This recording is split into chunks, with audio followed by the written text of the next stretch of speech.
Dora. Meron na pala. Noon, nung panahon ng mga Espanyol, yung mga guro, pwede nilang saktan yung mga estudyante nila ng walang sala. Pero ngayon, bawal na. Bawal na bawal. Dahil may batas na nangangalaga sa karapatan at kaligtasan ng mga bata. Tapos na. Next. Noon,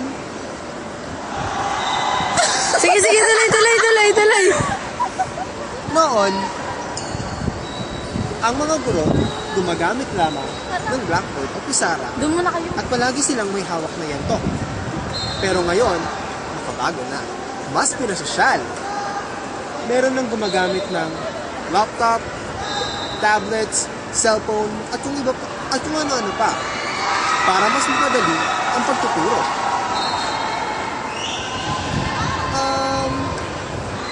Mga kang pabipili.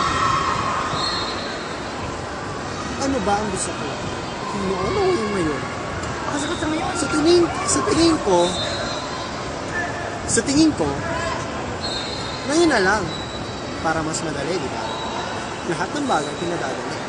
Lahat ng impormasyon, makukuha mo agad-agad, di ba? So, yun. Yun ang pagkakaiba noon at ngayon.